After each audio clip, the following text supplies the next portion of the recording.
नई दुल्हन का आखिरी फैसला। चंचल और सुमित ने शादी के मंडप में 7 फेरे ले लिए थे। शादी के बाद विदाई का समय था। चंचल अपनी मां से मिलने के बाद अपने पिता से लिपटकर रो रही थी और वहां मौजूद सभी लोगों की आंखों में आंसू थे। उस समय चंचल ने घूंघट निकाला हुआ था और अब उसका विदा होकर ससुराल जाने का समय हो गया था। तो जैसे ही चंचल रोती हुई कार में बैठने लगी, तभी उसकी छोटी बहन रोती हुई उससे दोबारा लिपटकर रोने लगी। तभी गाड़ी के पास खड़े चंचल के पति सुमित से उसका दोस्त राजू कहता है, अरे यार सुमित, यहाँ से घर पहुँचते ही सबसे पहले होटल अमृत बाग पहुँचकर एक बढ़िया सा खाना खाएंगे, क्योंकि यहाँ तेरे ससुराल में तो एकदम घटिया खाना था। ऐसा खाना तो हमारे यहाँ कुत्तों को भी नहीं खिलाते। तभी साथ ही खड़े सुमित के छोटे भाई ने भी कहा, हाँ यार, यहाँ का खाना तो एकदम बकवास था और रसमलाई में तो रस ही नहीं था। ये कहते हुए वो तीनों ही जोर जोर से हंस रहे थे। तभी चंचल के पति सुमित ने भी अपने ससुराल वालों की मजाक उड़ाते हुए कहा कि हाँ यार, मैंने भी मजबूरी में ही यहाँ का खाना खा लिया, वरना मैं तो ऐसे खाने को तो हाथ भी नहीं लगाता। और अब पक्का हम तीनों घर पहुँचते ही होटल अमृत बाग का खाना खाएंगे। अपने पति के मुंह से ऐसी ऐसी बातें सुनकर चंचल कार में बैठती बैठती रुक गई और उसने गुस्से में सबके सामने अपना घूंघट हटाते हुए कार के दरवाजे को जोर से बंद किया और आंखों में आंसू लिए चंचल अपने पिताजी के पास चली गई और उनका हाथ पकड़कर उनसे ये कहा कि पिताजी, मैं ससुराल नहीं जाऊंगी, मुझे ये रिश्ता बिल्कुल मंजूर नहीं। ये बात चंचल ने इतनी ज़ोर से कही कि सब लोग उसकी बात सुनकर हक्के बक्के रह गए।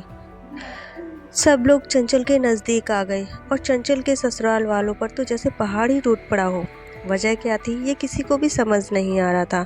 तभी चंचल के ससुर जगतराम जी ने आगे बढ़कर चंचल से पूछा कि चंचल बेटी, क्या बात है, तुम अचानक ही शादी के होने के बाद अपनी विदाई होने के समय यूँ शादी को नामंजूर कर रही हो।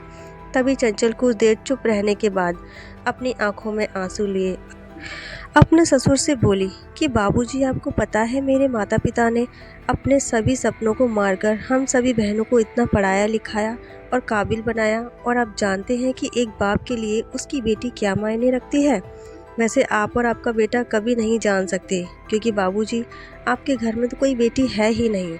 और आप जानते हैं मेरी शादी में आने वाले बारातियों के लिए खाने पीने की एक भी कमी ना रह जाए, इसलिए मेरे पिताजी पिछले 3 महीने से रात को 2 से 3 बजे तक जागकर मेरी माँ के साथ ये योजना बनाते थे कि रसोइया कौन होगा और खाने में बारातियों के लिए किस तरह का खाना बनवाना है और बारातियों को कहाँ बिठाना है, ताकि कहीं किसी को बुरा न लग जाए। और शायद आप नहीं जानते कि मेरी माँ ने पिछले 1 साल से एक भी नई साड़ी नहीं खरीदी, क्योंकि मेरी शादी में पैसों की कमी ना हो जाए। और आज भी मेरी शादी में भी मेरी माँ मेरी बड़ी बहन की साड़ी पहनकर खड़ी है। और ये तो कुछ भी नहीं, मेरे पिताजी भी 150 रुपये की इस शर्ट के नीचे कई छेद वाली बनियान पहनकर खड़े हैं, और ये सब सिर्फ इसलिए ताकि मेरी शादी में कोई कमी ना रह जाए।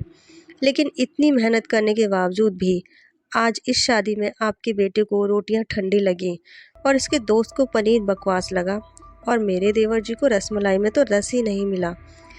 और तो और मेरे पति सुमित जी तो कह रहे थे कि वो तो ऐसे खाने को हाथ भी नहीं लगाते, बस उन्होंने तो मजबूरी में ही ये खाना खा लिया। अगर सब कुछ इन्होंने मजबूरी में ही किया तो इसकी क्या गारंटी है कि मुझसे शादी भी ये अपनी खुशी से ही कर रहे हैं। कल को सुमित जी ये भी कर सकते हैं कि मुझसे भी इन्होंने मजबूरी में ही शादी की है। और चंचल रोते हुए अपने ससुर से ये भी कह रही थी कि जिस माता पिता ने मेरी शादी में दिन देखा न रात, बस शादी की तैयारियों में लगे रहे, उन माता पिता पर आज आपके बेटे और उनके दोस्त यूँ ज़ोर ज़ोर से हंस रहे हैं और उनकी बेइज्जती कर रहे हैं। क्या आपके घर में माता पिता की इतनी ही इज्जत होती है? तभी चंचल के ससुर ने कहा कि बेटी, इतनी छोटी सी बात पर तुम इतना नाराज़ हो गई। तो चंचल ने अपने ससुर की बात को काटते हुए कहा कि बाबूजी, ये छोटी सी बात नहीं है। अगर शादी के बाद मैं भी आपकी इज्जत ना करूं तो आपको कैसा लगेगा? ये सुनते ही चंचल के ससुर ने शर्म के मारे अपनी आंखें नीची कर ली। तभी चंचल ने कहा, लेकिन बाबूजी, आप चिंता न करिए, हमारे अंदर हमारे अच्छे माता पिता के संस्कार हैं, किसी की बेइज्जती करना, ये सब हमारे माता पिता ने हमें कभी सिखाया ही नहीं। ये सुनते ही चंचल के पिताजी रामलाल जी ने आंखों में आंसू लिए अपनी बेटी को गले से लगा लिया और उससे कहा कि बेटी, मुझे गर्व है कि तू मेरी बेटी है और अब तू शांत हो जा बेटी। तुझे मेरी कसम, तू इन्हें माफ़ कर दे और खुशी खुशी अपने ससुराल चली जा।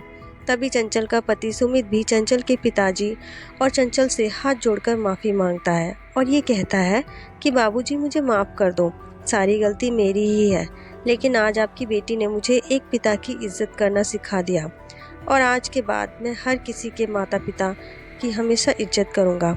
उसी वक्त चंचल के ससुर जगत राम जी भी आगे आकर अपनी बहू चंचल के सर पर हाथ रखकर कहते हैं कि मैं तो बहू लेने आया था, लेकिन ईश्वर बहुत कृपालु है, उसने मुझे बहू के रूप में एक बेटी दे दी और वो भी इतने अच्छे संस्कार वाली, जो कि माता पिता का भी इतना सम्मान करती है।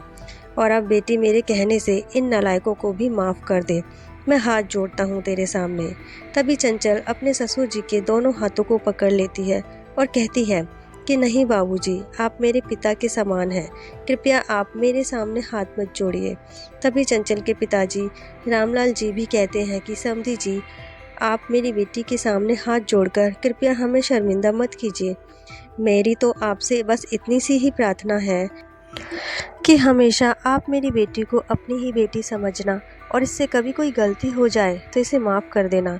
तो जगतराम जी ने अपने समधी रामलाल जी का हौसला बढ़ाते हुए कहा कि आप बिल्कुल चिंता मत करिए, बल्कि अब तो चंचल बेटी ही हमारे पूरे घर को संभालेगी और अब ये ही हमारे घर की लक्ष्मी है। ये सुनकर चंचल के पिताजी बहुत खुश हो जाते हैं और अपनी बेटी को खुशी खुशी विदा कर देते हैं और चंचल अब राजी खुशी अपने ससुराल रवाना हो गई थी और अपने पीछे छोड़ गई थी आंसुओं से भीगी हुई अपनी माँ और पिताजी की आंखें और अपने पिता का वह आंगन, जिस आंगन में कल तक वह खूब हंसती खेलती थी। आज से इस आंगन की चिड़िया उड़ गई थी किसी दूर प्रदेश में। तो दोस्तों, बेटी माँ बाप का अभिमान वह एक अनमोल धन होता है और दोस्तों, अपनी छाती पर पत्थर रखकर वो अपनी प्यारी बेटी और अपने जिगर के टुकड़े को उसकी शादी करके उसे विदा करता है। इसलिए दोस्तों, एक बाप अपनी बेटी की शादी करके वैसे ही उससे दूर हो जाता है और हमें उसका अपमान करके उन्हें और दुखी कभी भी नहीं करना चाहिए।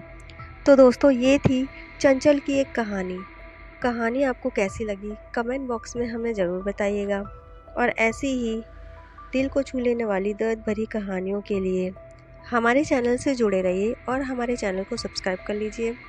और ऐसी वीडियो आपको अच्छी लगी तो अपने दोस्तों के साथ शेयर ज़रूर करिए। मिलते हैं नेक्स्ट वीडियो में, जब तक के लिए जय हिंद।